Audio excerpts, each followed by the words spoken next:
ที่ดินเป็นโฉนดครุฑแดงนะคะพื้นที่1 ไร่ตั้งอยู่หมู่ที่1บ้านหนองกระทุ่มนะคะตำบลพลับพลาชัยอำเภออู่ทองจังหวัดสุพรรณบุรีค่ะไร่ละ 490,000 บาทนะคะพร้อมรั้วลวดหนามหรือว่ารั้วตาข่ายนะคะแต่ถ้าเกิดว่าเพื่อนๆคนไหนไม่อยากได้รั้วนะคะก็สามารถที่จะมาพูดคุยต่อรองราคากันได้ค่ะก้อยวัดเขาดีสลักนะคะแค่2 กิโลเมตรเท่านั้นถ้าใครมาดูแปลงที่ดินนะคะถ้ามาจากกรุงเทพจะต้องเจอป้ายนี้แน่ๆนะคะวัดโพคารามหรือว่าวัดดอนคานะคะเราอาจจะแวะนมัสการหลวงพ่อพระใหญ่ก่อนไปดูแปลงที่ดินก็ได้นะคะไหว้หลวงพ่อพระใหญ่เสร็จนะคะก็ตรงเข้าไปได้เลยนะคะก็จะถึงปากทางที่พี่ซาร่าปักหมุดไว้ให้นะคะทางนี้นะคะก็จะเป็นทางที่มาจากกรุงเทพนะคะถ้าเราตรงไปเส้นนี้เรื่อยๆนะคะก็จะออกเราขวัญได้แล้วก็ตรงนี้นะคะก็จะเป็นตลาดนัดโรงเรียนวัดเขาดีสลักนะคะซึ่งเป็นตลาดนัดที่ใหญ่มากของกินเยอะมากตอนนี้นะคะซาร่านะคะก็อยู่ตรงปากทางเข้าแปลงที่ดินนะคะเดี๋ยวยังไงทีมงานของเรานะคะจะปักหมุด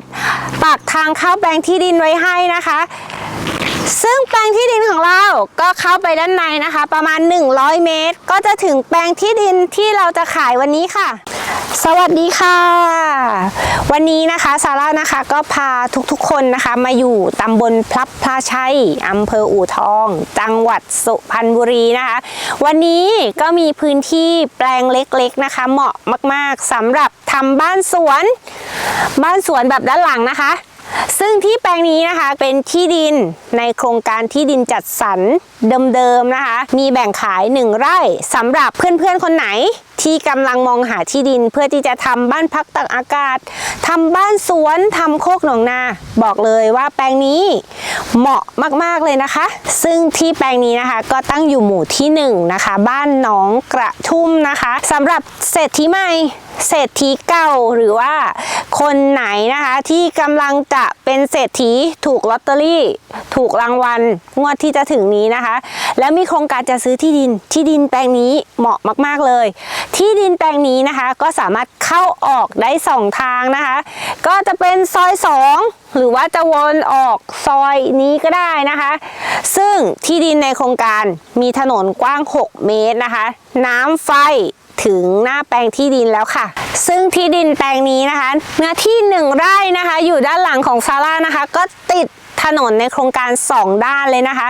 ก็คือด้านทิศตะวันตกแล้วก็ด้านทิศใต้นะคะติดถนนได้ด้านทิศใต้ประมาณ 25-30 เมตรนะคะแล้วก็ติดถนน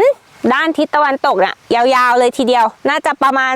40 เมตรน่าจะถึงนะคะจุดเด่นของที่ดินแปลงนี้นะคะก็มีการถมไว้แล้วนะคะประมาณ150 ตารางวานะคะสามารถที่จะมายกบ้านตรงที่ถมไว้ได้เลยค่ะก็แทงน้ำด้านหลังเห็นไหมคะแทงน้ำด้านหลังนะคะก็คือแทงน้ำในโครงการนะคะที่เจ้าของโครงการเนี่ยยกไว้เพื่อที่จะทำเป็นน้ำประปาใช้ในโครงการนะคะแล้วก็มีการขุดบ่อบาดาลไว้2 บ่อนะคะซึ่งอีกหน่อยที่ด้านหลังนะคะก็ย้ำเลยว่าเป็นที่ของเจ้าของโครงการเพราะฉะนั้นนะคะการทิ้งโครงการที่นี่ไม่มีแน่นอนนะคะเพราะว่าเจ้าของโครงการเนี่ยมีโครงการจะยกบ้านพักตากอากาศมาวางไว้เองด้วยนะคะเป็นการอบอุ่นใจมากๆที่มีเจ้าของโครงการมาอยู่ในโครงการด้วยค่ะซึ่งที่ดินแปลงนี้นะคะเจ้าของก็เปิดราคาอยู่ที่ 490,000 บาทเท่านั้นนะคะพร้อมโปรพิเศษนะคะล้อมรั้วลวดหนามหรือว่ารั้วตะข่ายให้ด้วยนะคะแต่ว่าถ้าสำหรับคนไหนที่ไม่อยากได้รั้วซาร่าแจ้งเลยว่าสามารถที่จะมาพูดคุยต่อรองราคากันได้หรือว่าสำหรับท่านไหนที่อยากได้รั้วคาร์บอยนะคะก็สามารถที่มาคุยกับพี่บัณฑิตได้นะคะเพราะว่าเจ้าของที่ดินสามารถที่จะจัดการหลายๆอย่างให้เพื่อนๆได้เลยไม่ว่าจะเป็นถมที่ขุดบ่อล้อมรั้วหรือว่าทำกิจการ ทำงานจิปาถะเกี่ยวกับที่ดินของเรานะคะถ้าอยู่ไกลๆแล้วไม่รู้จักช่าง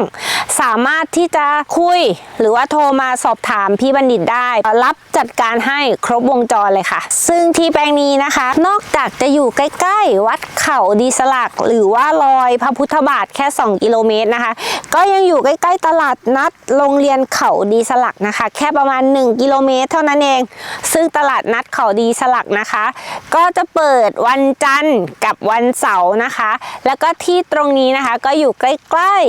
ๆจังหวัดสุพรรณบุรีแค่ประมาณ12กิโลเมตรเท่านั้นค่ะสถานที่ใกล้เคียงแปลงที่ดินที่นี่นะคะก็จะมีสถานีอนามัยโป่งพานอินนะคะก็อยู่ใกล้ๆนะคะแค่ประมาณ6กิโลเมตรเท่านั้นเองค่ะแล้วก็มีวัดเขากำแพงนะคะอยู่ห่างจากแปลงที่ดินแค่9กิโลเมตรค่ะอุทยานพระฤาษีนะคะองค์ใหญ่ที่สุดในโลกก็อยู่ใกล้ๆนะคะแค่14กิโลเมตรนะคะ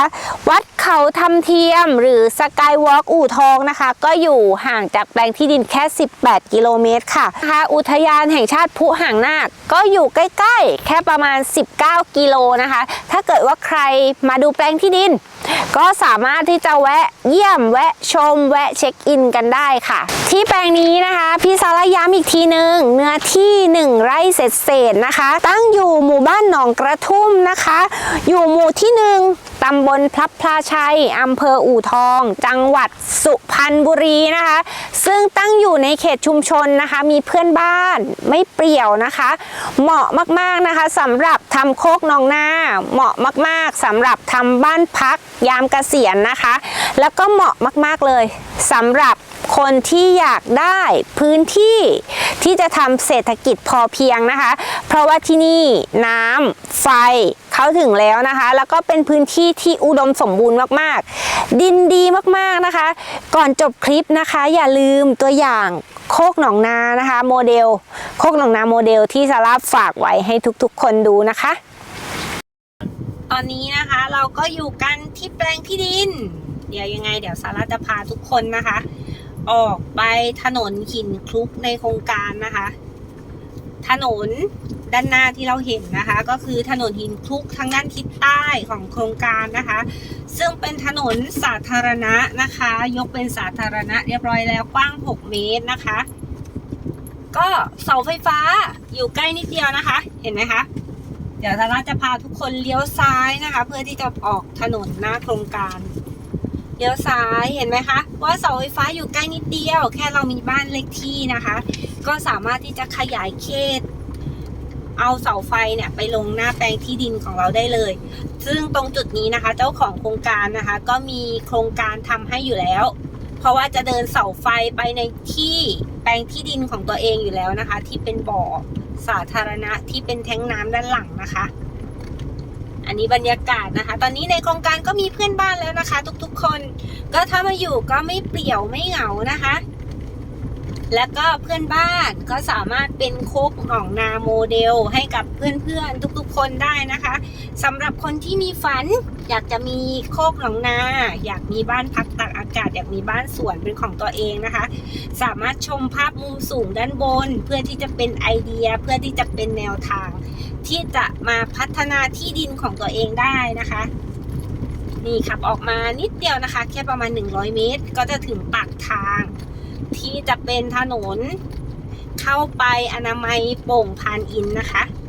ซึ่งก็อยู่ใกล้ๆแปลงที่ดินของเราแค่ประมาณ 5-6 กิโลเมตรเท่านั้นค่ะ